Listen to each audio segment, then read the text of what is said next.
Put my slide. Okay, इसमें जब स्वर्गदूत मरियम के पास आया और उसने कहा कि उसको अभिवादन किया, उसके बाद उसने कहा कि उसके पहले उसको देख लीजिए,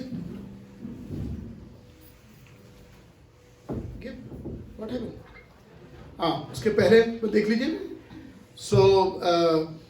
स्वर्गदूत ने मरियम से कहा, the next line, fast, I need fast. स्वर्गदूत ने मरियम से कहा तू उसका नाम यीशु रखना, है ना जी, सब ध्यान दीजिए। स्वर्गदूत ने मरियम से कहा तू उसका नाम यीशु रखना, क्योंकि वो अपने लोगों का उनके पापों से उद्धार करेगा। सब पढ़ेंगे, मेहरबानी करके सब पढ़ेंगे। स्वर्गदूत ने मरियम से कहा तू उसका नाम यीशु रखना, क्योंकि वो अपने लोगों को उनके पापों से उद्धार करेगा। इतने बच्चे दुनिया में पैदा हुए, किसी के बारे में ऐसा नहीं कहा गया उसके जन्म के समय में, उसके पैदा होने से पहले, जब उसका माँ के पेट में वो आया भी नहीं था, कि वो जो पैदा होने वाला है वो एक उद्धार करता पैदा होगा, ये वो उद्धार देने वाला होगा।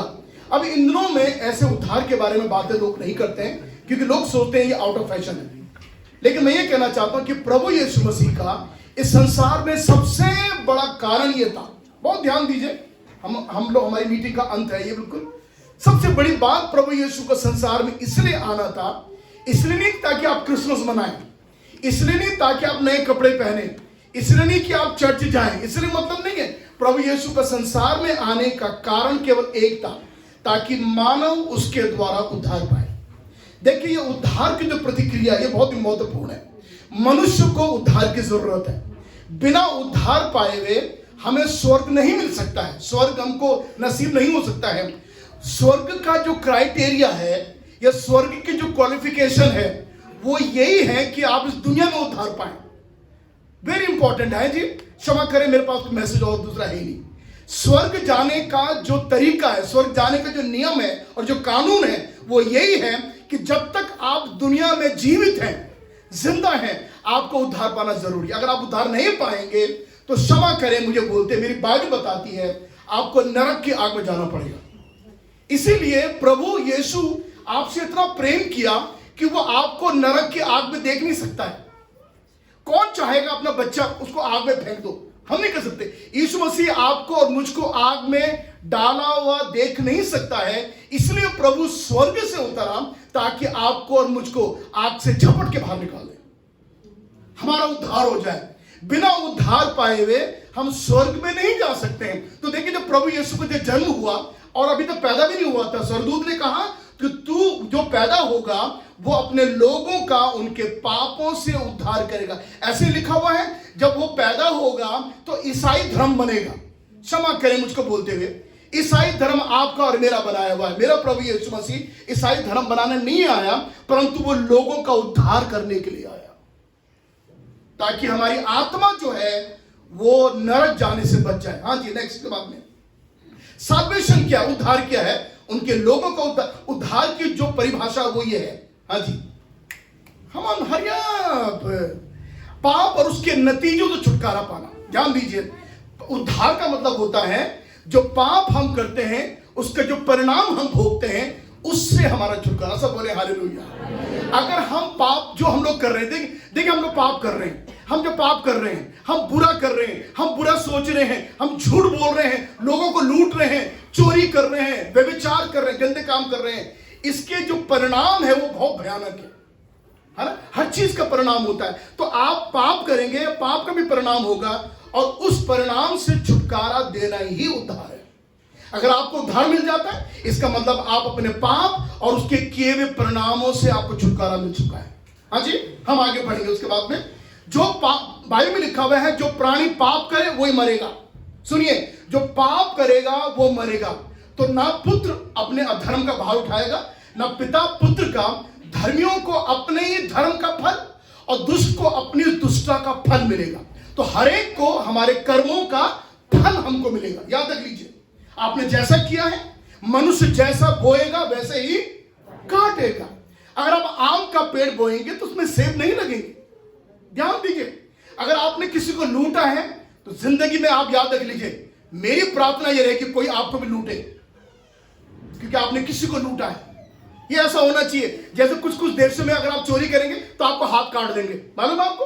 किसी किसी गल्फ कंट्री में ऐसा होता है, अगर आप चोरी करेंगे आपका हाथ काट देंगे, आपको तुरंत दंड मिलेगा, क्योंकि आपने पाप किया है, आपका हाथ कटना जरूरी है। तो लिखा हुआ जिसने पाप किया है वो ही उस पाप के कारण मार डाला जाएगा। ये बाइबल में लिखा हुआ है, बाइबल के पद देख रहे हैं आप। तो जो पाप करेगा वो उस पाप के कारण मार डाला जाएगा, मार डाला जाएगा। हाँ जी, और भी लिखा हुआ उसके बाद में, क्योंकि प्रभु की ये वाणी है, जो मरे उसके मरने से मैं प्रसन्न नहीं होता हूं, इसलिए पश्चाताप करो ताकि तुम जीवित रहो। प्रभु नहीं चाहता कि हम मरे, प्रभु नहीं चाहता हम नरक में जाएं, वो तो हम चाहते हैं। देखो, एक बाप कभी नहीं चाहेगा उसका बेटा गड्ढे में गिर जाए। कितने बेटा बाप बाप चाहते हैं हमारे बच्चा गड्ढे में, कुएं में गिर जाए? नहीं चाहते हमारा बच्चा कभी कुएं में गिरे। तो याद रख लीजिए, अगर कुएं में गिरता तो हमारा बच्चा अपने आप गिरता है। हम माँ बाप अपने बच्चों को कभी भी कुएं में धक्का नहीं देते हैं, वो तो बच्चा अपने आप गिर जाता है। उसी प्रकार परमेश्वर नहीं चाहता कि हम नरक जाएं। अगर हम नरक जाएंगे तो हमारे अपने कर्म होंगे, हम जाएंगे नरक। और परमेश्वर को कई लोग बुरा बोलते हैं, हे भगवान क्या ये मेरे साथ ही होना था, ये भगवान तो कहां चला गया? अरे वो उसको क्या बोल रहे हो तुम? आप अपने आप को देखो, आपने कौन से कर्म किए। तो जो भी करोगे उसका फल आपको भोगना पड़ेगा। हाँ जी, उसके बाद में आगे, इसलिए प्रभु नहीं चाहता कोई नाश हो। प्रभु नहीं चाहता कि कोई नाश हो। देखो, मेरा परमेश्वर नहीं चाहता कि कोई नाश हो। आप जानते हैं नाश क्या है? आप नरक में जाए, नाश ना हो, वरन सबको क्या हो? मन फिराव का क्या मिल जाए? अवसर मिल जाए। So God want to give you an opportunity to repent.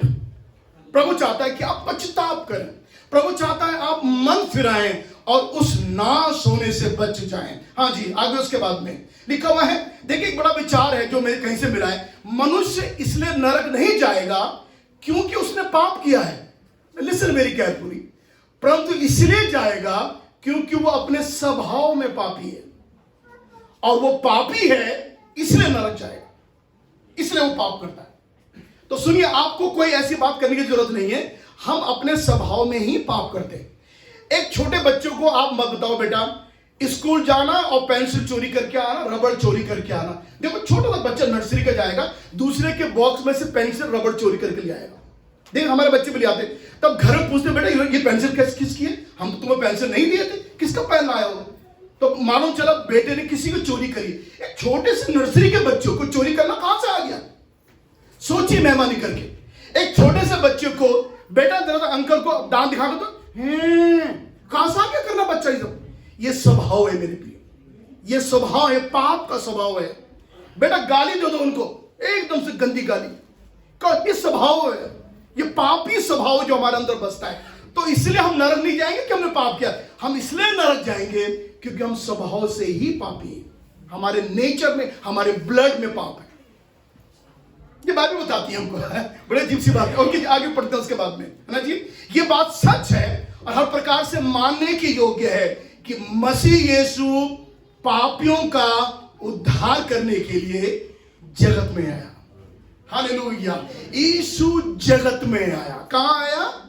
जगत में आया। वो ईसाइयों के घर नहीं आया, वो जगत में आया, वो जगत का उद्धार करने आया। एक पद और भी है इसमें, जगत का उद्धार करने आया। परमेश्वर ने अपने पुत्र को इसलिए नहीं भेजा कि वो जगत पर दंड की आज्ञा दे, परंतु इसलिए भेजा ताकि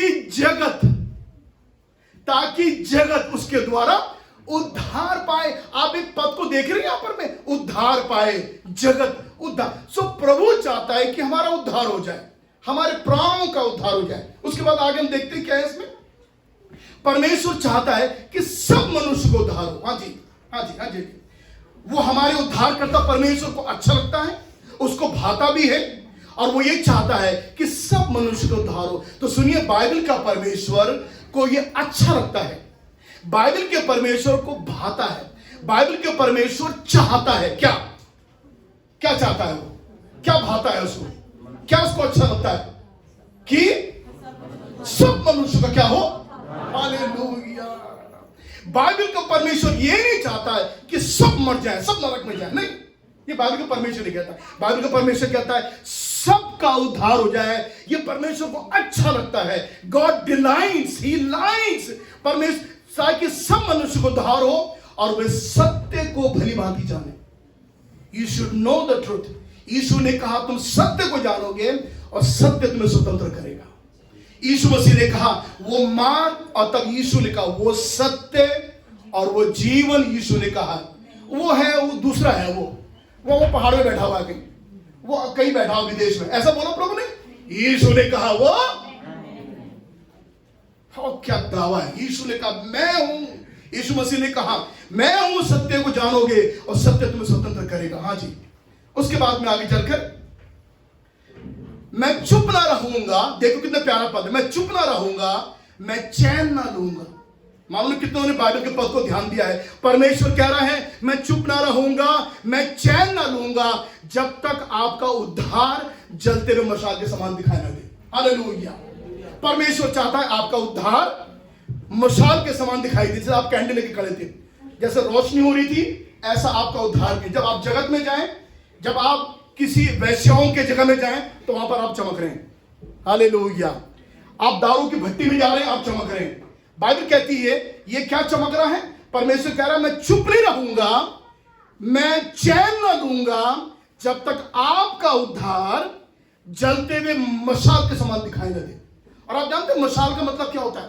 एक मीनिंग है मशाल की, बहुत अच्छे थे, देख लीजिए क्या लिखा हुआ आगे चलकर। मशाल का मतलब होता है आजादी, शांति, दोस्ती और आशा का प्रतीक होता है। जब आप मशाल लेके चलते हैं, इसका मतलब वो क्या दिखाता है? आपकी आजादी को। जब आपका उद्धार हो जाता है, इसका मतलब आप आजाद हो चुके हैं। हालेलुया। आपका उद्धार हो गया, आपको शांति मिल गई। आपका उद्धार हो गया, आपकी दोस्ती परमेश्वर से हो गई। आपका उद्धार हो गया, आपकी आशाहीन जीवन में आपको आशा मिल गई है। इसलिए उद्धार पाना जरूरी। अगर आप उद्धार नहीं पाएंगे, फिर मैं कह रहा हूं आपके लिए बहुत बुरा समय आने वाला है। और सुनिए, बाद में आप पछताएंगे कि मैं पैदा ही क्यों हुआ दुनिया में। मैं जब कभी अंत के दिनों बारे में कहता, मैं कई लोग दुनिया के maximum people in the world they are going to repent. किस चीज के लिए? मैं दुनिया में क्यों आया, मैं पैदा ही क्यों हुआ, मुझे पैदा नहीं होना चाहिए था। हाँ, मैं नरक में पड़ा हूं क्योंकि मैंने ऐसे कर्म किए, मेरे कर्मों ने मुझे यहां फेंक के लाकर।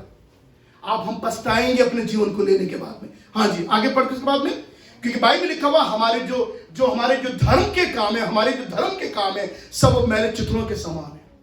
आप कितने भी अच्छे काम करें, आपके कर्मों से आपको उद्धार नहीं मिलेगा।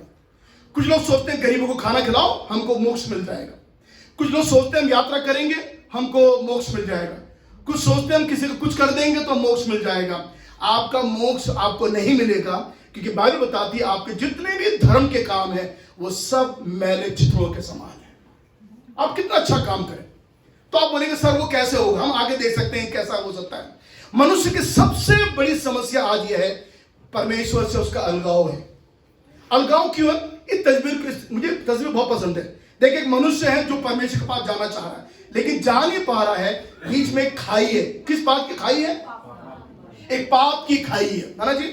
एक पाप की खाई है। मनुष्य यहां खड़ा है और वो परमेश्वर के पास जाना चाह रहा है, अपने अच्छे कर्मों के साथ जाना चाहता है, भले अच्छे भलाई करने के साथ जाना चाहता है, गरीबों को खाना खिलाने के पास जाना चाहता है, लेकिन वो परमेश्वर के पास नहीं जा सकता है, क्योंकि उसका पाप बीच में आता है।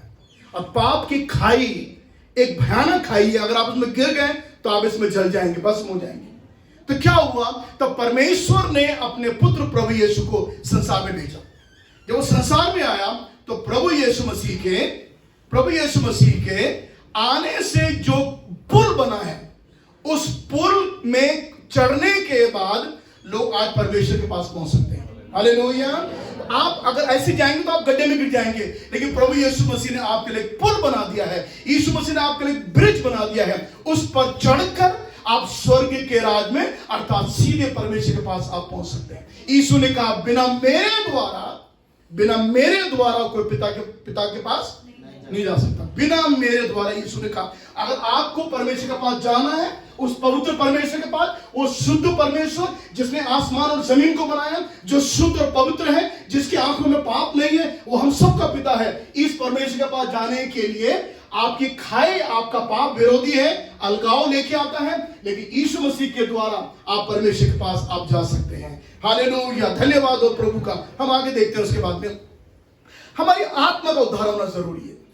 थोड़ी देर के लिए बहुत खास बात है। जितने भी बच्चे हैं आप समझिए, हमको हमारा आत्मा का उद्धार होने से ही हमको स्वर्ग मिलेगा। हमारे शरीर का उद्धार नहीं चाहिए हमको शरीर का नहीं, हमारी जो आत्मा परमेश्वर ने दी है। देखिए मनुष्य 3 चीज से बना है, शरीर, प्राण और आत्मा। शरीर तो यह है, ध्यान दीजिए, ये शरीर है।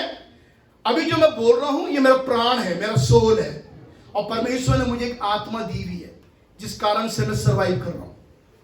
अच्छा, जब इंसान मरता है तो शरीर तो दुनिया में ये हो जाता है, तो लोग क्या करते हैं, जला देते हैं या जैसे भी करते हैं उसको। और आत्मा बाइबल में लिखा हुआ है वो परमेश्वर के पास जहां से वो आई है वो वापस लौट जाती है। हम थोड़ा देख लें उसको, क्या लिखा हुआ है यहाँ पर। इसलिए अपने विश्वास का प्रतिफल अर्थात आत्माओं का उद्धार प्राप्त करते हो। आत्माओं का उद्धार, हमारे शरीर का नहीं, हमारी आत्मा का उद्धार। यीशु मसीह हमारे पापों के लिए इसलिए मरा ताकि हमारी आत्मा का उद्धार हो जाए। हाँ जी, हम आगे पढ़ रहे हैं उसके बाद में।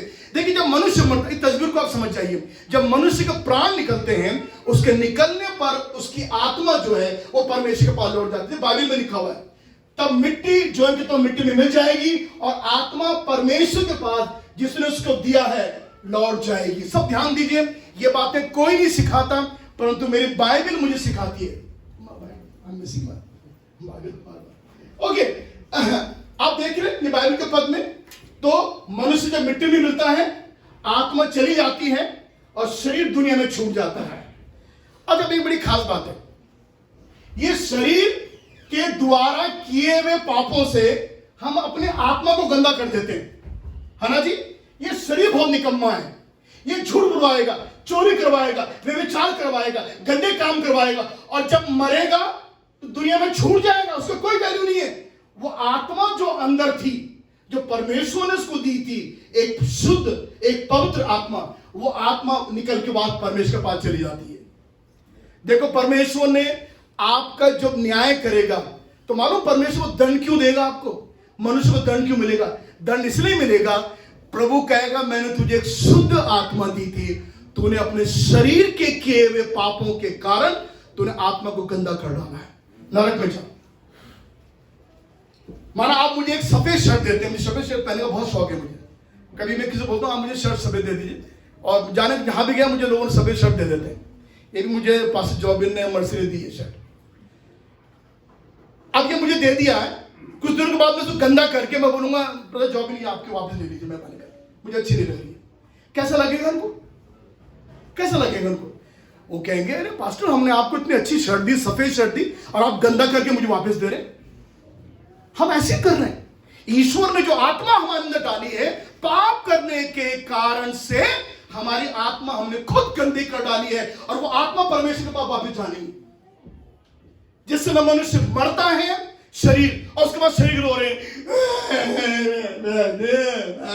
क्यों हो रहा शरीर के लिए? ये तो बहुत निकम्मा शरीर है, इसने तुझे नरक पहुंचाएगा। ये शरीर जिसके लिए तू आंसू बहा रहा है, ये तुझे नरक की आग में डालेगा। हमने कभी सोचा इस बात के बारे में? यीशु मसीह से जब के विषय में लिखा हुआ है, सरदूत ने मरियम से कहा और वो अपने लोगों का उनके पापों से उद्धार करेगा। यीशु हमारी आत्माओं का उद्धार करने के लिए इस जगत में आया। हाँ जी, आत्मा को। उसके बाद में क्या होता है, जब आत्मा चली जाती है तो जो आत्मा एक तो नरक की आग में जाएगी या स्वर्ग में चली जाएगी। दो कारण है, दो जगह है जहां हमारी आत्मा चली जाती है, नरक की आग में या स्वर्ग में। और नरक के बारे में मत पूछिए आप, भयानक विषय है, मैं नहीं बोलना चाहूंगा, आप डर के यहां से भाग जाएंगे सब पसंद। लेकिन स्वर्ग में तो ये आप दिखाता है कि अगर आपका आत्मा सही शुद्ध हो चुका है, आपके पाप क्षमा हो चुके हैं, तो आप स्वर्ग के राज में आनंद से प्रवेश करेंगे। वरना रोकर, आंसुओं के साथ, दुख के साथ आपको नरक की आग में सदा सदा सदा के लिए, हमेशा हमेशा के लिए, फॉर एवर एंड एवर आपको नरक की आग में जाना पड़ेगा। हाँ जी, तो देखिए आत्मा निकल गई, आत्मा यहां पहुंच गई, आज नरक में पहुंच गई या आत्मा स्वर्ग में पहुंच गई। हाँ जी, और हम क्या कर रहे हैं उसके बाद में? शरीर जो दुनिया में छूट गया वो हम उसको गाड़ रहे हैं। ओहो, बड़ा बक्से में तैयार करके सेंट, खुश सेंट लगा के, उसके टाई वाई लगा के बढ़िया करके, या हम चिता में उसको आग के हवाले कर देते हैं। आप देख रहे हैं शरीर का हम क्या हाल कर रहे हैं, आप देख रहे हैं शरीर का क्या हाल कर रहे हैं। और आत्मा जो प्रभु ने हमको दी थी वो बिना उद्धार पाए हुए ईश्वर के पास लौट जाती है। और परमेश्वर हमारे शरीर का नहीं, हमारी आत्मा का न्याय करेगा। जो नहीं जानते हैं आप समझ लीजिए। तो देखो हम लोग कितनी श्रद्धा से ये करके, जब हमारे क्रिश्चियन में जब बक्से में डालते हैं तो उस समय एक युद्ध छिड़ जाता है कि ये सर जो है इसका पश्चिम में करो, पैर उत्तर में करो। तो मैंने कहा बेटा वो तो कहीं भी करो, सब वो चला गया, निकल गया वहां पे, तो है ना, पश्चिम में करो, उत्तर करो, पश्चिम में करो, कहां करो, सर पैर कुछ भी करो बेटा, वो तो नरक पहुंच गया। तो ये सब बेकार की बातें लोग करते हैं कब्रिस्तान में खड़े होने के बाद में। सबसे बड़ी बात है आप उसके सर पैर दक्षिण है पूरब है कहां रखे हुए, ये महत्वपूर्ण नहीं है। आपको ये चिंता होनी चाहिए क्या ये स्वर्ग में गया है कि नहीं गया है। That is more important. आपका आत्मा का उद्धार करने के लिए प्रभु ने आज से 2000 वर्ष पहले संसार में जन्म ले लिया है। हालेलुया। क्रिसमस कुछ और नहीं है मेरे प्रियो, ये क्रिसमस आपके लिए पर्व नहीं है। आत्माओं का उद्धार करने के लिए मेरा यीशु स्वर्ग छोड़कर इस पृथ्वी पर चला आया ताकि आपकी आत्मा का उद्धार हो जाए और मरने के बाद स्वर्ग में पहुंच जाए। Hallelujah, hallelujah. मैंने कई बार लोगों को देखा, दारू पीने वाले मक्कार झूठे निकम्मे किस्म के लोगों को ऊपर कह देते हैं स्वर्गवासी, स्वर्गवासी। मैं दिल में बोलता हूं तुझे कैसे मालूम ये स्वर्गवासी है, हो सकता है कि ये नरकवासी भी हो। तुम जानते हो ना इसके बारे में, तुम जानते हो ना इस दुनिया में क्या करा। मुजफ्फरनगर के कोर्ट में एक आदमी था, एक ईसाई परिवार का आदमी था। वो लोगों को लूटता था, उसके पास डंडा रहता था, इतना बड़ा डंडा। वो सारे और क्रिश्चियनों को तो वो बुरे हाल करता था। क्या काम है, क्यों आए यहाँ पे, बड़ा गंदा एटीट्यूड। क्या भाई साहब मेरे कोर्ट में थोड़ा काम था, आप कर दो। हाँ लाओ इतने पैसे निकालो तब करूंगा मैं। हाँ पैसे निकाल दिए। एक दिन क्या हुआ, उसको अटैक पड़ा, हार्ट अटैक पड़ा, सारा शरीर का फालिश पड़ गया, पूरा उसका सारा मुंह टेढ़ा हो गया, ऐसा मुंह टेढ़ा हो गया। तो किसी ने बताया, तो मैं वहां तक किसी ने बताया तो प्रार्थना करने जाना। तो मैं उस जमाने में अंकल लैंड समझते थे, हम दोनों गए अस्पताल में। तो वहां गए, डॉक्टर हम पर गुस्सा होने लगा। आप अभारे, आपको तमीज नहीं है, आपका एक आदमी बीमार पड़ा हुआ है, यहाँ पर मरने वाला हाथ हो रहा है। मैंने कहा नहीं हमारा आदमी नहीं, हम तो जानते भी नहीं इसको, हम तो पुजारी लोग हैं, प्रार्थना करने के लिए आए इसके क्यों कि करो प्रार्थना जो करना है, इसकी तो मरने वाला हो रहा है। तो मैं और अंकल लैंड बैठ गए चपाई के सामने आके। आप विश्वास मत करिए उस इंसान का एटीट्यूड देखो आप, वो लेटा हुआ सारा मुंह टेढ़ा और यहां से सारा मुंह से निकल रहा। तो मैंने कहा हम आपके लिए प्रार्थना करने आए हैं भाई साहब। तो मालूम क्या कह रहा, छोड़ूंगा नहीं, छोड़ूंगा नहीं। आप देखो, मतलब देखो मरने वाला हो रहा है, डॉक्टर ने कह दिया, लेकिन अभी भी हेकड़ी, ये इंसान की फितरत है। मनुष्य कभी भी अपने आप को दीन और नम्र नहीं करेगा। उस समय होता है पास्टर आप आए हैं मेरे लिए प्रार्थना कर दीजिए, मैं मर रहा। ऐसे भी नहीं था, छोड़ूंगा नहीं। आप नहीं जानते कितनी भयानक स्थिति से मनुष्य निकल सकता है। इस बात के लिए प्रार्थना करना, प्रभु मेरा उद्धार करें आप। हालेलुया। हम आगे बढ़ रहे हैं उसके बाद में, हाँ जी आगे बढ़ रहे हैं। पाप के प्रभाव से क्या होता है, जल्दी से पढ़े जल्दी से। ओके। पाप हमें अंधा बना देता है, पाप हमें परमेश्वर से दूर कर देता है, पाप हमें अभागा, तुच्छ, कंगाल, अंधा और नंगा बना देता है। ये बाइबल में लिखा हुआ है। पाप से बीमारियां होती हैं, पाप हमें मुर्दा बना देता है। प्रत्येक मनुष्य अपनी अभिलाषा से खिंचकर और फंसकर परीक्षा में पड़ता है। अभिलाषा गर्भवती होकर पाप को जनती है और जब पाप बढ़ जाता है तो मृत्यु को उत्पन्न करता है। जब पाप बढ़ जाता है तो वो क्या करता है, मृत्यु को उत्पन्न करता है। तो मृत्यु हमारे पाप का परिणाम है, याद रख लीजिए। हम जो करते हैं वो हम लोग भोगते हैं। हम आगे चलकर उसके बाद में, इसलिए अब हमको उद्धार कैसे पा सकते हैं, how we can be save, हम उद्धार कैसे पा सकते हैं। अगर हमको सचमुच स्वर्ग जाना है, उद्धार की प्राप्ति कैसे होगी, हम देख रहे हैं। एक बाइबल का पद लिखा हुआ है, यदि तू अपने मुंह से यीशु को प्रभु जानकर अंगीकार करे। सुनिए ध्यान से, यदि तू अपने मुंह से प्रभु जानकर अंगीकार करे और अपने मन से विश्वास करे कि परमेश्वर ने उसे मरे हुए में से जलाया, तो बाइबल कहती तू निश्चय उद्धार पाएगा। हालेलुया। ओ बाइबल कहती तू निश्चय उद्धार पाएगा। श्योरिटी है आपके लिए, एक आश्वासन है आपके लिए कि आप निश्चय उद्धार पाएंगे। आपको दो काम करने की जरूरत है। पहली बात, आपको अंगीकार करना है, जो हम लोग करते नहीं है। कई लोग गलत काम करने भी कहते हैं मैंने ऐसा कुछ किया ही नहीं, अब मैं महसूस नहीं करता, मुझे क्षमा मांगने की जरूरत है। कुछ लोग यूं कहते हैं, बाइबल कहती है अगर तू अंगीकार करेगा और मन से विश्वास करेगा तो तू निश्चय उद्धार पाएगा। उद्धार पाने का जो क्वालिफिकेशन है वो ये है, मुंह से अंगीकार करना, ये महसूस करना कि हे परमेश्वर मैं पापी हूं, ये करना। लोग नहीं करते, कई लोग नहीं करते। वो कहते हमने कुछ ऐसे किए नहीं हम लोगों ने, अब थोड़े बहुत तो हम कर इंसान है, कोई बहुत कर ही लेते, क्या हो गया भाई, झूठ बिना बोले तो काम चलता नहीं हमारा। और फिर यदि कोई अच्छे काम को झूठ बोला तो वो झूठ नहीं होता। ये फिलॉसफी को अपनी जेब में रखना सीखो हम लोग कि अच्छे काम के लिए झूठ बोलो, ये बोलो, ऐसी बातें नहीं है। झूठ झूठ है, चोरी चोरी है, हीरा चोरो, खीरा चोरो, चोरी चोरी होती है। झूठ इतना बोलो, बड़ा झूठ बोलो, बचाने के लिए बोलो, किसी को गड्ढे में डालने के बोलो, झूठ झूठ है और ये पाप है। इसीलिए अगर आप मुंह से अंगीकार नहीं करेंगे और ये नहीं कहेंगे परमेश्वर मैं पापी हूं। मैं आपको उदाहरण दे रहा हूं जो मैं अक्सर देता हूं हर साल। एक बच्चा जब गलती करता है घर में तो माता पिता के पास में आकर ये कहता है पापा मुझे माफ कर दो, है ना।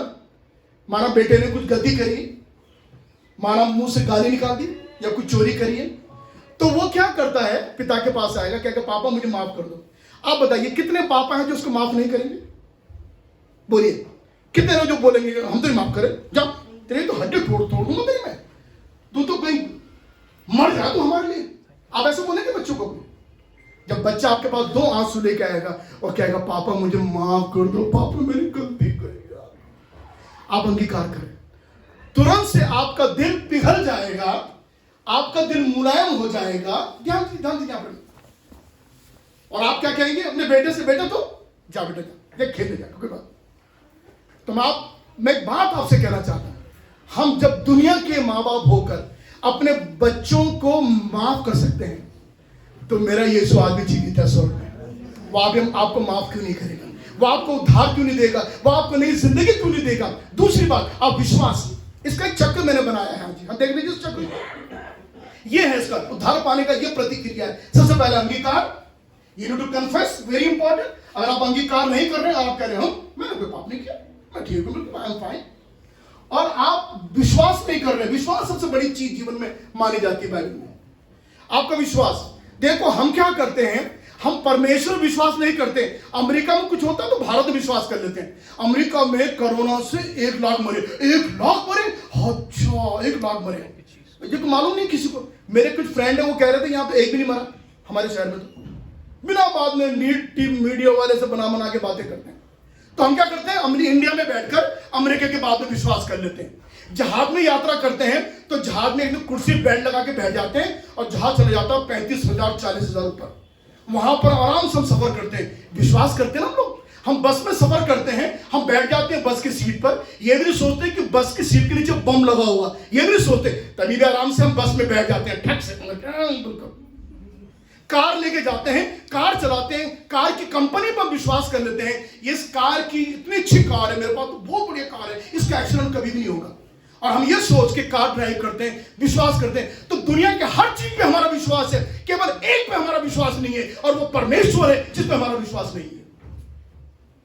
You need to have faith in Jesus. आपका यीशु पर विश्वास होना चाहिए। जब आप विश्वास करेंगे, आप अंगीकार करेंगे, बाइबल लिखा हुआ है आप निश्चय उद्धार पाएंगे, आप निश्चय उद्धार पाएंगे। मेरी बहनों, मेरे भाइयों, आप निश्चय उद्धार पाओगे। स्वर्ग का राज में आप प्रवेश करोगे, परमेश्वर की उपस्थिति में आप जाओगे।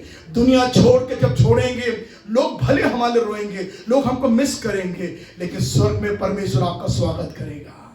हालेलुया, धन्यवाद हो प्रभु का। 2 स्लाइड और यहाँ पर लिखी हुई है, उसके बाद में आगे चलकर, इसलिए आत्मा का उद्धार हमारा होना जरूरी है। अपने मुंह से यीशु को प्रभु जानकर अंगीकार कर। दूसरी बात भी लिखा है, और अपने मन से आप विश्वास करें, अपने मन से आप विश्वास करें। ये 2 चीज बड़ी इंपॉर्टेंट है जो आपको करने की जरूरत है। अतः बाइबल आपको अश्योरेंस दे रही है कि आपका उद्धार हो जाएगा। हाँ जी, उसके बाद में आगे चलकर, इसलिए यीशु मसीह ने हमारे पापों का बोझ अपने कांधों पर ले लिया। यीशु मसीह ने आपके मेरे पापों का बोझ अपने कांधों पे ले लिया। उसके बाद उसके हाथों पैरों में किलट होगी गई, और तब यीशु हमारे पापों के लिए बलिदान हो गया, हमारे उद्धार के लिए। क्योंकि जब तक कोई बलिदान नहीं होगा हमको मोक्ष नहीं मिलेगा। याद रख लीजिए, मोक्ष पाने के लिए लोगों ने पहले बहुत बलिदान किए। तो अब लोग जानवरों की बलि चढ़ाते थे, लोग नर बलि चढ़ाते थे, कई बार लोग अपने बच्चों की बलि देते थे। ये लोगों ने शुरू से ऐसा किया है।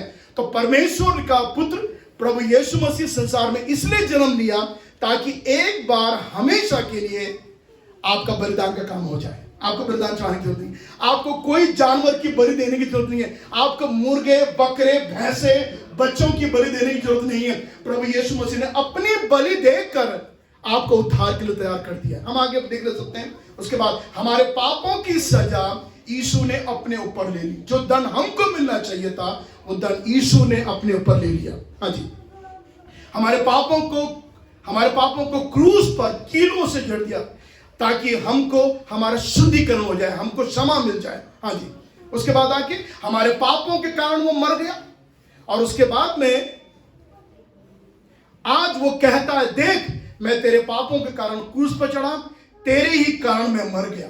आज प्रभु हमसे वचन के द्वारा हमसे बातें करता है। हाँ जी, यीशु मरने के तीसरे दिन जी उठा और लिखा हुआ है वो यीशु स्वर्ग को उठा लिया गया और उसके बाद दो स्वर्गदूत आके कहने लगे, जिस रीति तुमने उसको स्वर्ग में जाते देखा है उसी रीति से वो फिर आएगा। और आज हम इंतजार ही कर रहे हैं, मेरा यीशु मसीह आने वाला है। तो हम लोग प्रभु के जन्म तक सीमित नहीं है कि वो जन्म संसार में आया और हम लोग खुशी बनाए।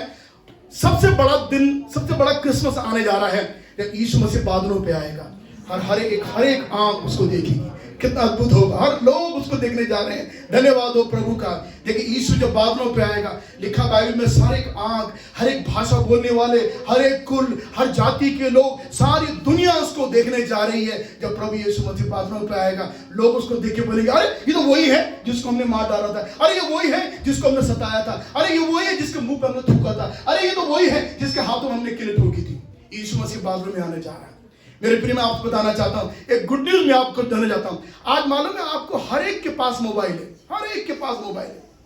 कोई, मैं कह रहा हूं 100 में से 99 लोगों के पास आज फोन है। कोई एक ऐसा है जो फोन रखना पसंद नहीं करता, कोई एक ऐसा दुनिया में कोई होगा तो। ऐसे मेरे कई लोग हैं जिनके पास फोन है। ओके, आपके पास डेटा भी है उसमें पड़ा हुआ है ना जी, और आप 150 रुपए में 250 रुपए में डेटा डाल सकते हैं आराम से। आप उसमें यूट्यूब में गाना देखते हैं, सब कुछ करते हैं। आपका मालूम क्या होगा, ये सारे फोन सेल क्यों आपके पास में, आप जानना चाहते हैं? ये ईश्वर ने सारे फोन सेल दुनिया में क्यों दिए? आपको यहाँ तो बड़े स्ट्रॉन्ग टावर लगे हुए हैं, सैटेलाइट बने हुए, परमेश्वर ये सारी दुनिया में है। आप यहाँ कर रहे हैं, अमेरिका की सारी खबर आप घर में बैठे हुए मोबाइल पे देख रहे हैं। आप जानते हैं ये सारे डिवाइसेस क्यों हैं? ये मेरे डिवाइसेस नहीं है, ये प्रभु यीशु के डिवाइसेस है। जब प्रभु आएगा, जब बादलों में प्रभु यीशु मसीह आएगा, सारे नेटवर्क आपका समाप्त हो जाएगा। कोई भी नेटवर्क नहीं चलेगा। आपके तमाम एयरटेल, आपके आइडिया, आपके जियो, कोई भी नेटवर्क नहीं काम करेगा। जितने सैटेलाइट लगे पड़े हुए, ये सारे सैटेलाइट मेरे प्रभु की तस्वीर को लेकर आपके फोन पर डालेंगे और जैसे आप अपना फोन करेंगे, आपका फोन डेड हो जाएगा और फोन डेड होने के बाद में केवल उसमें आप एक तस्वीर देखेंगे, मेरा यीशु बादलों में चले आ रहा है। हालेलुया। उस दिन आप देखना, अब तक बोलना वो पास्टर जी पंचवटी में जो प्रचार कर रहे थे वो कितना सही है। सारा फोन सेल जो आपके पास है, मैंने बहुत साल पहले, मुझे विश्वास नहीं करिए, 92 में जब मैं सिंगापुर में था, मैंने वहां किसी को ऐसे बात करते हुए सुना। मैंने कहा ये क्या बोल रहा है यहाँ पे, ये किससे बात कर रहा है? वो बात कर रहा था बहुत साल पहले। अभी तो फोन तो इंडिया में तो दूर तक नहीं खबर थी, तब मैंने किसी को ऐसे बात करते विदेश में देखा था। मैंने ताजुब किया, तो मैंने किसी से बोला, मैंने व्हाट इज डूइंग? कह रहा है ही इज टॉकिंग। मैंने कहा टॉकिंग? क्यों टॉकिंग, कैसा कर रहा है? कह रहा है ये फोन है इसका। मैंने कहा फोन है? और बाप रे बाप, फोन बात कर रहा है, ये चल रहा है, फोन पे बात कर रहा है। बताइए, मुझे ताजुब हुआ। हालेलुया। आज परमेश्वर मुझे याद दिलाता है वो इसलिए चलते बात कर रहा है, एक दिन वो चलते हुए मेरे यीशु को अपने फोन पर देखेगा। आपके सारे नेटवर्क फेल होने वाले हैं याद जब मेरा प्रभु यीशु आएगा, क्योंकि ये वही था जिसके लिए संसार में लोगों ने उसको बुरा बोला, लोगों ने इसको गाली दी, लोगों ने उसके बारे में बुरा बोला, इनके लोगों को सताया। वही लोग अपनी आंखों से मेरे प्रभु को अपने फोन सेल में, अपने इंटरनेट में, आपके जीन फेल हो जाएगा, आपके सोनी नेटवर्क फेल हो जाएगा। अब जो लोग भी अपने टेलीविजन को आप खोलेंगे, सारे टेलीविजन में मेरा यीशु दिखाई देगा। सिल्वर स्क्रीन थिएटर में, वो सारे थिएटर में जो मूवी चलती है, वो सैटेलाइट चलती है इन दोनों में। जब आप मूवी देखने जाएंगे, कोई अच्छी फिल्म देखने जाएंगे, आपके थिएटर में स्क्रीन पर आपकी मूवी नहीं आएगी, परंतु मेरा यीशु आपको बादलों में दिखाई देगा। इसीलिए बाइबल लिखा हुआ है, हर एक आंख उसको देखेगी, मैं सोचता हूं, प्रभु कैसे लोग देखेंगे, मानो अमेरिका में तो आएगा उधर दिखाए, तो वहां के लोग यहाँ कैसे देखेंगे? इसलिए देखेंगे ताकि बाइबल के अनुसार ये सब बातें अब शीघ्र पूरी होने वाली है। हम आगे कर देख सकते हैं। इसलिए मेरे प्रिय जरूरी है स्वर्ग जाने का मार्ग जो है आपके लिए, इसीलिए यीशु ने कहा, इसलिए मार्ग सत्य और जीवन मैं ही हूँ, बिना मेरे द्वारा कोई परमेश्वर के पास नहीं पहुंच सकता है। आगे चल के और देख लीजिए। इसलिए now there are two way, one easy way, one hard way. इसके बाद हम समाप्त करने जा रहे हैं। ये दो जो रास्ते हैं आपको चुनने हैं। Do you want to have easy way? आप जानते हैं इजी वे क्या होता है, सरल रास्ता क्या होता है? बहुत मस्ती, अरे अरे अरे आगे चलो यहाँ ऐसे कर। और हार्ड वे वो होता है जहां परिश्रम के साथ, दुखों के साथ, आंसुओं के साथ जिंदगी में आगे बढ़ते हैं। और बाइबल में दो मार्ग लिखे हुए, एक मार्ग जो सकरा मार्ग है और एक मार्ग जो बहुत चौड़ा मार्ग है। और एक बात मैं आपको बता रहा हूं, जिसको नहीं मालूम आप सुन लीजिए। मैं ये विश्वास करता हूं स्वर्ग बहुत छोटी जगह है। स्वर्ग बहुत छोटी जगह है। बोलिए क्यों? क्योंकि मेरे प्रभु यीशु ने कहा थोड़े हैं जो उसमें प्रवेश करेंगे। यीशु ने कहा थोड़े हैं जो स्वर्ग में जाएंगे, सब नहीं जाएंगे स्वर्ग में। याद रख लीजिए। आप इच्छा रखते हैं, आप इच्छा रखिए। वहां जाने के लिए आपके क्षमा होना जरूरी है, आपके पाप क्षमा होना जरूरी है। इसीलिए स्वर्ग जाने के लिए इस काम को हमको करना जरूरी है। हमें नहीं तो what way you going to choose? You want to choose a easy way और you want to choose a hard way? कौन सा आप लेना चाहेंगे अपने जीवन में? इजी वे, आराम से इजी लाइफ चल रही है, अरे कुछ नहीं हो रहा है। और एक हार्ड वे है जिसमें आप बड़े परिश्रम के साथ, कठिनता के साथ आप आगे बढ़ रहे हैं। परमेश्वर आपकी सहायता करे ताकि आप अपना मन प्रभु यीशु के लिए खोलें। हम किसी धर्म का प्रचार नहीं करते हैं, हम ये कहते हैं कि मनुष्य क्या इस संसार में उद्धार पाना जरूरी है। इसीलिए प्रभु यीशु संसार में जन्म लिया है ताकि आपकी आत्मा का उद्धार हो जाए। और जैसे शरीर आपको दुनिया में छूट जाएगा, यहाँ लोग रोएंगे, आपके पड़ोसी आएंगे, घर वाले सब रोएंगे बैठ के, लेकिन आत्मा स्वर्ग में परमेश्वर के पास पहुंच जाएगी।